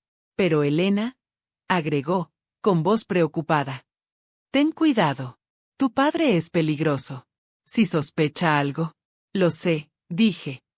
Créame, lo sé mejor que nadie. Volví a casa antes de que mi padre notara que había estado fuera demasiado tiempo. Guardé la información del señor Fernández junto con el resto de mi evidencia. Pero sabía que todavía no era suficiente. Necesitaba más. Necesitaba documentación médica. Evidencia de las veces que me había lastimado físicamente. Así que comencé a ir al doctor. Inventando excusas sobre dolores, sobre problemas que acababan de aparecer. Y cada vez, el doctor documentaba las cicatrices, las marcas viejas, las señales de trauma físico. Algunas de estas marcas parecen muy antiguas, dijo un doctor durante una visita. ¿Cómo te las hiciste? ¿Accidentes? Mentí. Siempre he sido torpe. Pero podía ver la sospecha en sus ojos. Y eso era exactamente lo que necesitaba. También comencé a escribir todo otra vez. Esta vez de manera más metódica, más legal. Fechas exactas. Descripciones detalladas. Cada incidente que podía recordar. Llenaba cuadernos enteros con mi testimonio. Mi verdad, documentada, imposible de ignorar. Mi padre notó que estaba diferente. Que había algo en mí que había cambiado. ¿Qué te pasa últimamente? Preguntó una noche. ¿Pareces distante? Nada, dije. Solo estoy cansada. Mentirosa, dijo, acercándose a mí. Te conozco. Estás tramando algo. Mi corazón se aceleró. ¿Era tan obvia? ¿Podía leer mi mente después de tantos años? No estoy tramando nada, insistí. Solo estoy viviendo mi vida. Él me agarró del brazo, apretando fuerte. Sus ojos buscaban los míos, intentando encontrar la mentira. Si estás pensando en hacer algo estúpido, comenzó. No lo estoy, lo interrumpí, mirándolo directamente. ¿Qué podría hacer? Tú controlas todo en mi vida. Eso pareció satisfacerlo. Su agarre se aflojó. Así me gusta, dijo. Que recuerdes tu lugar. Pero en mi cabeza, ya estaba libre. Pasaron semanas mientras seguía reuniendo evidencia. Cada pieza del rompecabezas cayendo en su lugar. Y entonces, una noche, mi padre cometió un error. Uno pequeño, pero crucial. Había bebido demasiado durante la cena. Algo que hacía con más frecuencia últimamente. Comenzó a hablar. A divagar sobre el pasado. Tu madre, dijo, con la lengua torpe. Ella nunca entendió. Nunca entendió cuánto la amaba. Si la amabas, ¿por qué la mataste? Pregunté, sin pensar. Él me miró, con los ojos vidriosos pero todavía peligrosos. Cuidado con lo que dices. Ambos sabemos la verdad, continué, sintiendo una valentía nacida de años de planificación. Sabemos que ella no se suicidó. Ella se suicidó, insistió, pero su voz no sonaba tan segura como siempre. No, tú la asesinaste. Y yo lo vi. Y has pasado 32 años amenazándome para que mantenga mi boca cerrada. Él intentó levantarse, pero estaba demasiado borracho. Cayó de vuelta en su silla. Vas a lamentar haber dicho eso, amenazó. No, papá. El que va a lamentar es tú. Y entonces hice algo que nunca había hecho antes. Tomé mi teléfono y grabé. Lo grabé mientras seguía divagando, cada vez más borracho, cada vez menos cuidadoso. Y admitió cosas. No directamente, pero lo suficiente. Habló sobre cómo mi madre lo obligó a tomar medidas drásticas. Sobre cómo yo debería estar agradecida por todo lo que había hecho por mí. Sobre cómo me había cuidado todos estos años de maneras que una hija debería apreciar. Cada palabra era más evidencia. Cuando finalmente se quedó dormido en su silla, borracho hasta la inconsciencia, guardé la grabación junto con todo lo demás. Y supe que era hora. Era hora de que esto terminara. Al día siguiente, mientras mi padre seguía dormido, recuperándose de su borrachera, llamé a una abogada. Su nombre era Carmen Ruiz. Se especializaba en casos de abuso doméstico y violencia de género. Le conté mi historia. Le mostré mi evidencia. Ella escuchó en silencio, con una expresión que pasaba de soca horror a determinación. Elena, dijo cuando terminé, Esto es uno de los peores casos que he visto en mi carrera. Y he visto muchos. ¿Puede ayudarme?, pregunté, sintiendo lágrimas de esperanza. ¿Puede hacer que él pague? Voy a hacer todo lo que esté en mi poder, prometió. Pero necesito que entiendas algo. Esto va a ser difícil. Va a ser doloroso. Vas a tener que revivir cada momento de tu trauma frente a extraños. Lo sé, dije. Pero necesito hacerlo. Por mí. Y por mi madre. Ella asintió. Y así comenzó el proceso. Primero, fuimos a la policía. La misma estación donde había mentido décadas atrás. La detective que nos atendió se llamaba Martínez. Una mujer de unos 40 años, con ojos cansados pero compasivos. Le mostré toda mi evidencia. La grabación de mi padre planeando el asesinato. Las fotos. El testimonio del vecino. Los documentos médicos. Mis propios escritos. Ella escuchó todo. Y cuando terminé, se quedó en silencio por un largo momento. Esta es una acusación muy seria, dijo finalmente. Y va a ser difícil de probar después de tanto tiempo.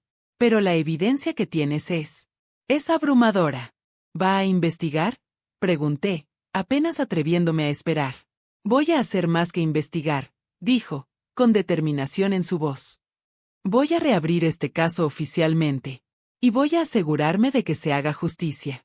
Y así, finalmente, comenzó. La investigación tomó meses. La detective Martínez trabajó incansablemente, verificando cada detalle, entrevistando testigos, reconstruyendo eventos de hace décadas. Durante ese tiempo, yo seguía viviendo en casa con mi padre, actuando como si nada hubiera cambiado. Fue lo más difícil que había hecho jamás. Mirarlo a los ojos cada día, sabiendo que pronto caería. Él notaba que algo estaba mal. Me miraba con sospecha creciente. ¿Por qué sigues yendo al doctor?, preguntó una tarde. ¿Estás enferma? Solo chequeos de rutina, mentí. No me mientas, Elena. Sé cuándo me estás mintiendo. No te estoy mintiendo, insistí, manteniendo mi voz firme. El doctor dice que debería hacerme chequeos regulares a mi edad. Pero podía ver que no me creía completamente. Su paranoia crecía día a día. Una noche, encontré que había revisado mi habitación. Mis cosas estaban ligeramente fuera de lugar. Pero yo había sido cuidadosa. Toda mi evidencia real estaba guardada con mi abogada. Lo que tenía en casa era solo copias de copias. ¿Buscabas algo?, le pregunté durante la cena, mirándolo directamente. Solo asegurándome de que mi hija no esté guardando secretos, respondió con una sonrisa fría. No tengo secretos, papá, mentí. Tú lo sabes todo sobre mí. Y era verdad, en cierto sentido. Él había controlado cada aspecto de mi vida durante tanto tiempo que pensaba que me conocía completamente. Pero no conocía a la persona en la que me había convertido, una sobreviviente planeando su venganza. Finalmente, después de 6 meses de investigación, la detective Martínez vino a nuestra casa. Era un martes por la tarde. Mi padre estaba viendo televisión cuando sonó el timbre. Yo abro, dije rápidamente. Cuando abrí la puerta, ahí estaba ella, con 2 oficiales detrás. ¿Elena?, dijo, aunque sabía quién era yo. Necesitamos hablar con tu padre. ¿Sobre qué?, preguntó mi padre desde la sala, levantándose y acercándose a la puerta. Cuando vio a la detective y a los oficiales, vi algo en sus ojos que nunca había visto antes. Miedo real. Héctor García, dijo la detective Martínez, con voz oficial, necesitamos que venga con nosotros a la estación para responder algunas preguntas sobre la muerte de su esposa, Lucía. ¿Qué?, dijo, intentando sonar confundido. Pero eso fue hace más de 30 años. Ya fue investigado. Tenemos nueva evidencia que sugiere que su muerte no fue suicidio. Y queremos escuchar su versión de los eventos. Mi padre me miró. Y en sus ojos vi acusación, rabia, traición. Supo inmediatamente que había sido yo. Elena, comenzó, con una voz que era mitad amenaza, mitad súplica. ¿Qué hiciste? La verdad, respondí, con una calma que me sorprendió. Finalmente dije la verdad. Pequeña perra ingrata, siseó, intentando acercarse a mí. Pero los oficiales lo detuvieron. Lo sujetaron antes de que pudiera tocarme. Señor García, necesita calmarse, dijo uno de los oficiales. Ella está mintiendo. Está inventando cosas porque está enferma de la cabeza. Gritaba mi padre mientras lo sacaban de la casa. Lo vi ser puesto en el coche de policía. Lo vi alejarse. Y por primera vez en 32 años, respiré libremente. Pero sabía que la batalla apenas comenzaba. El arresto era solo el primer paso. Los siguientes meses fueron un torbellino de entrevistas, declaraciones, preparación para el juicio. Mi vida se convirtió en una serie interminable de reuniones con abogados, fiscales, investigadores. Tuve que contar mi historia una y otra vez. A policías, a fiscales, a psicólogos forenses. Tuve que someterme a exámenes que validaran mi testimonio. Como si décadas de trauma no fueran evidencia suficiente. Algunas de las cicatrices que vemos son consistentes con abuso físico prolongado, dijo una doctora forense. Y el trauma psicológico es evidente. Mi padre contrató a los mejores abogados que el dinero podía comprar. Usaron el dinero que había ahorrado durante años, el dinero que se suponía era para su retiro. Su defensa era simple. Yo estaba loca. Traumatizada por la muerte de mi madre, había inventado una fantasía elaborada donde mi padre era el villano. La señorita García claramente sufre de trastorno delirante, argumentó su abogado. Ha pasado décadas creando esta narrativa falsa para lidiar con la culpa que siente por no haber podido salvar a su madre. Pero mi evidencia era demasiado fuerte. La grabación de mi padre planeando el asesinato era damning. Su propia voz, admitiendo su plan. El testimonio del vecino corroboraba que había habido una discusión, gritos, algo que contradecía completamente la historia del suicidio. Los documentos médicos demostraban años de abuso físico. Moretones, fracturas mal curadas, cicatrices. Y luego estaban las fotos. Las fotos que mi padre había guardado como trofeos. Cuando fueron presentadas en corte, vi a miembros del jurado cubrir sus bocas con horror. Algunos lloraban abiertamente. Porque las fotos contaban una historia que las palabras no podían. Cuando llegó mi turno de testificar, estaba aterrorizada. Tendría que sentarme frente a mi padre, frente a una sala llena de extraños, y contar cada detalle horrible de lo que me había hecho. Mi abogada me preparó lo mejor que pudo. Va a ser difícil, me dijo. Su abogado va a intentar hacerte ver como mentirosa, como inestable. Va a atacar tu credibilidad de todas las maneras posibles. Puedo manejarlo, dije, aunque no estaba segura de que fuera verdad. El día de mi testimonio, llegué al juzgado temblando. Llevaba un traje simple, negro. Mi abogada me había aconsejado verme respetable, creíble. Como si mi apariencia importara más que mi verdad. Cuando entré a la sala del tribunal, lo vi. Sentado en la mesa de la defensa, con un traje caro y una expresión de víctima. Nuestros ojos se encontraron. Y en su mirada vi todo, odio, amenaza, y extrañamente, algo que podría haber sido súplica. Tomé el estrado. Juré decir la verdad, toda la verdad, nada más que la verdad. Y entonces, finalmente, después de 32 años de silencio, hablé. La fiscal comenzó con preguntas básicas. Mi nombre. Mi edad. Mi relación con el acusado. Elena, ¿puedes contarnos qué presenciaste la noche del 15 de octubre, cuando tenías 11 años? Tomé un respiro profundo. Y comencé. Vi a mi padre, vi a Héctor García, asesinar a mi madre. Hubo un murmullo en la sala. El juez pidió orden. ¿Puedes describir lo que viste? Preguntó la fiscal. Y lo hice. Con todo el dolor, todo el horror, todos los detalles que había guardado durante 3 décadas. Hablé de los gritos. De la discusión. De mi madre suplicando por su vida. Hablé del disparo. De la sangre. De cómo mi madre me miró en sus últimos momentos. ¿Y qué pasó después del disparo? Preguntó la fiscal. Mi padre limpió la escena. Hizo parecer que había sido suicidio. Colocó el arma en la mano de mi madre. ¿Le dijiste a alguien lo que habías visto? No, admití, sintiendo vergüenza incluso ahora. Mi padre me amenazó. Dijo que si hablaba, me mataría igual que había matado a mi madre. La fiscal continuó, llevándome a través de los años de abuso que siguieron. Fue agotador. Doloroso. Humillante. Pero necesario. Cuando finalmente la fiscal terminó, llegó el turno del abogado defensor. Él se levantó, con una sonrisa que pretendía ser amable pero que era claramente condescendiente. Señorita García, ¿es cierto que estuvo en terapia durante varios años? Sí. ¿Y que fue diagnosticada con depresión severa y PTSD? Sí, como resultado del abuso de mi padre. Oh, interrumpió, como resultado del trauma de presenciar el suicidio de su madre. No fue suicidio, dije firmemente. Según usted, dijo el abogado. Pero, señorita García, ¿no es cierto que tiene un historial de disociación? ¿De desconectarse de la realidad durante momentos de estrés? Sí, porque era mi mecanismo de supervivencia contra lo que mi padre me hacía. O porque su mente creó una narrativa falsa para procesar un evento traumático que no podía entender. Eso no es.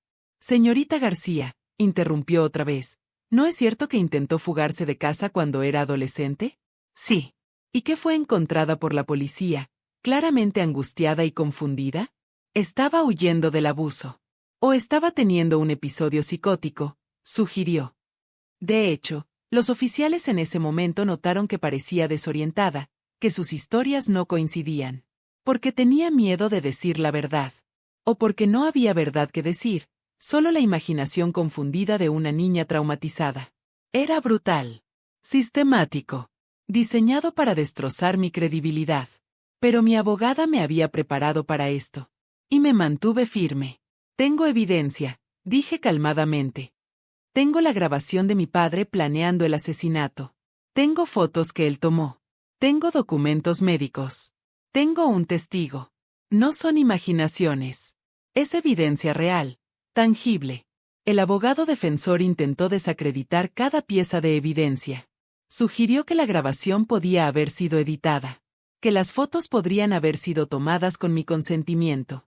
Que los documentos médicos solo probaban que me lastimaba a mí misma.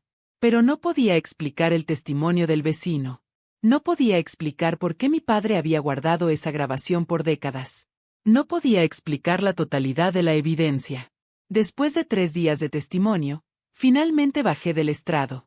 Estaba exhausta, emocionalmente destruida.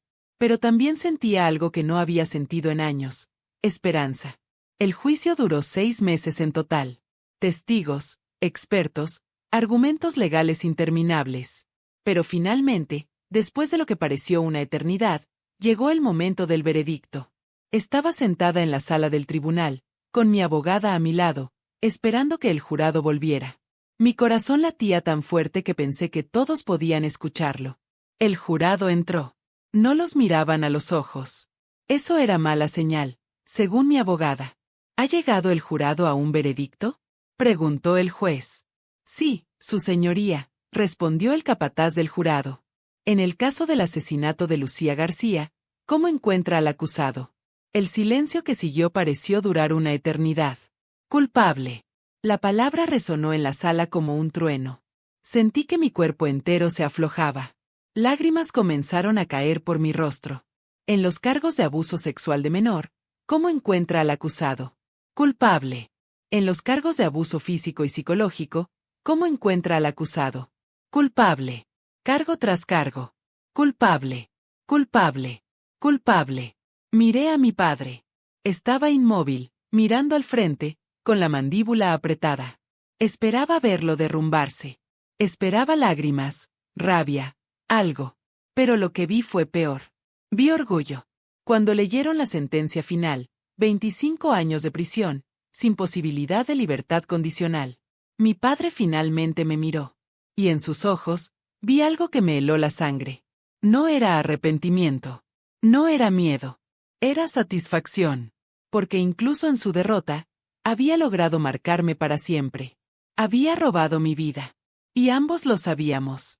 Después del juicio, mi vida cambió de maneras que no había anticipado. La prensa se volvió loca con la historia. Mujer de 43 años finalmente obtiene justicia después de décadas de horror. Mi rostro estaba en todos los periódicos.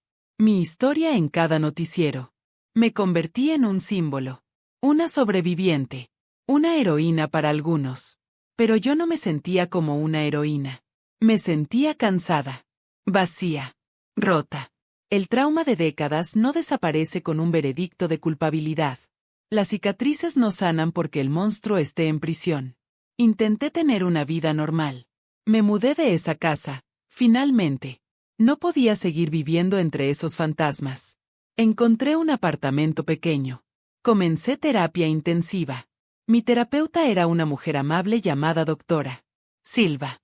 El camino a la sanación es largo, me dijo en nuestra primera sesión. Y no siempre es lineal. Habrá días buenos y días malos.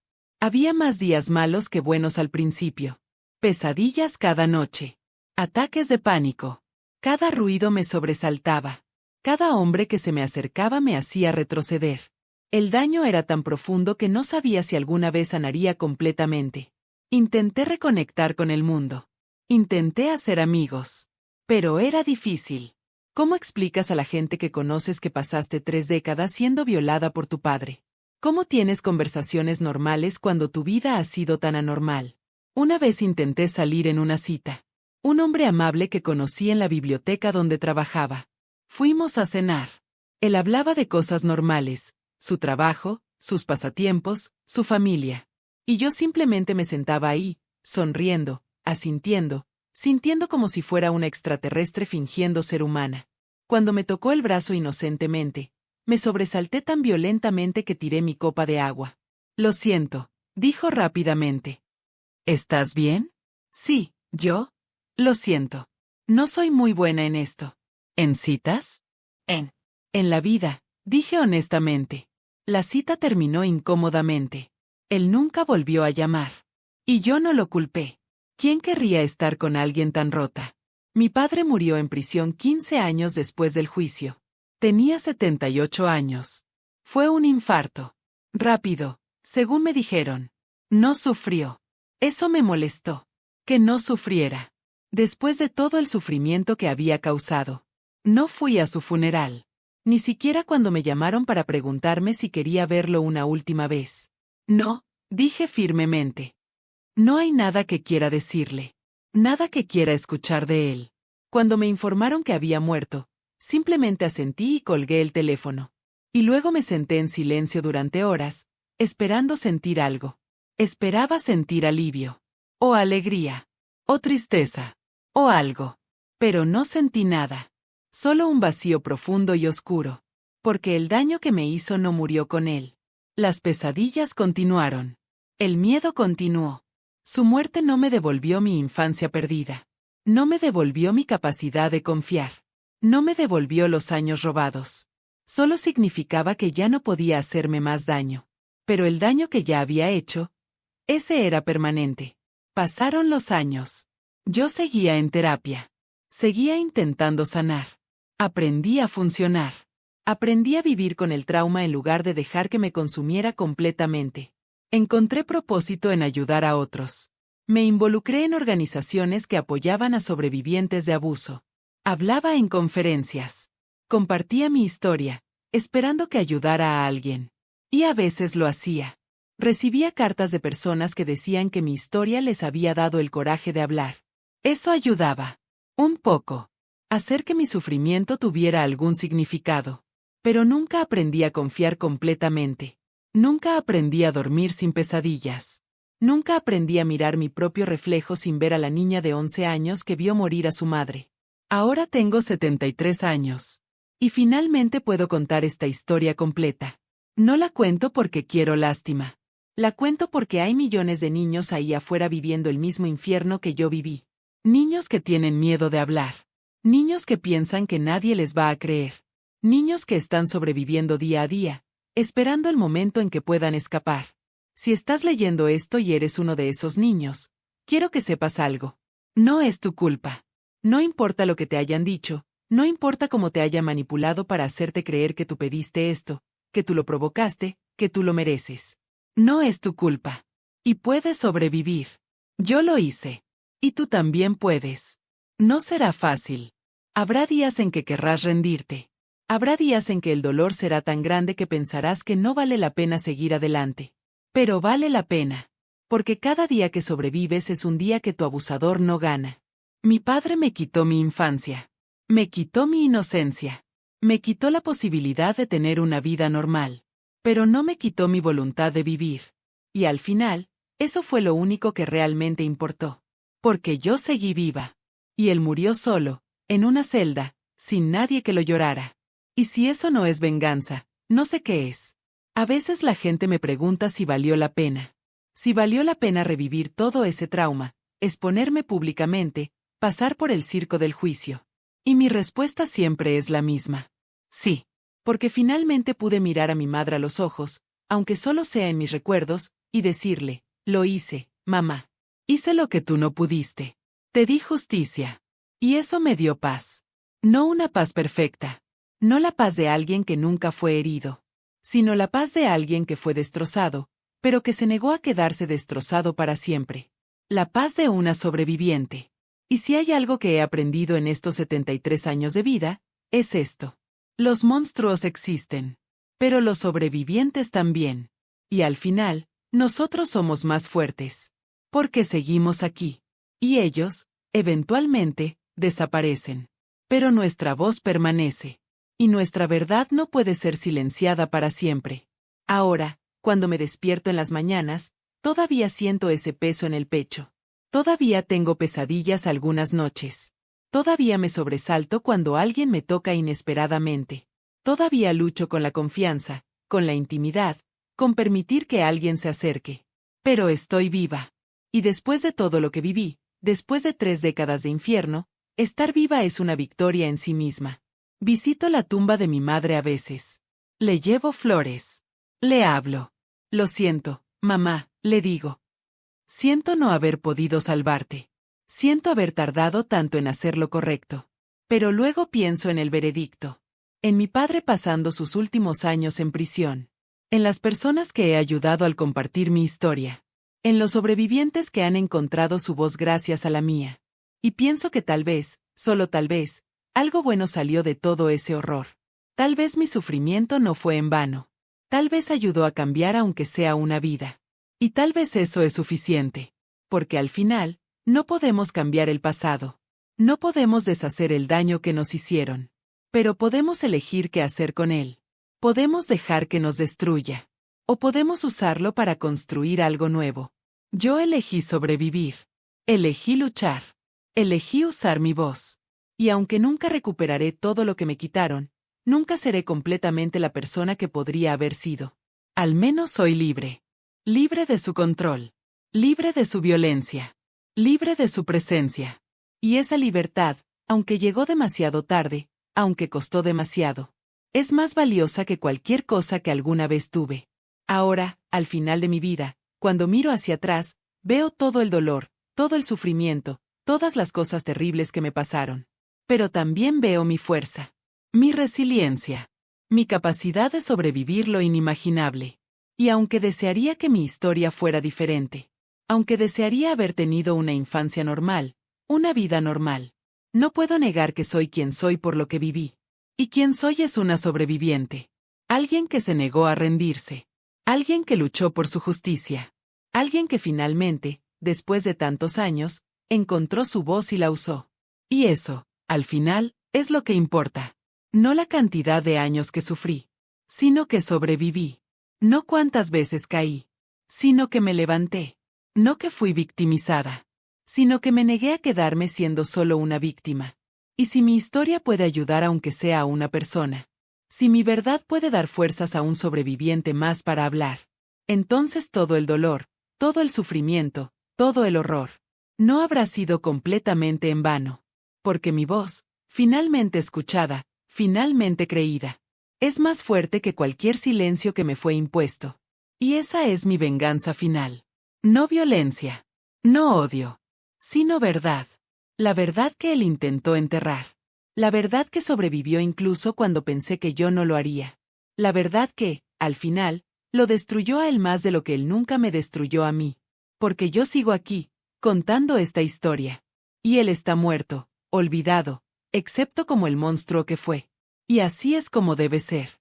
Esta historia está dedicada a todos los que sobrevivieron a lo inimaginable. Ustedes no están solos. Su dolor es real. Su verdad importa. Y merecen sanar.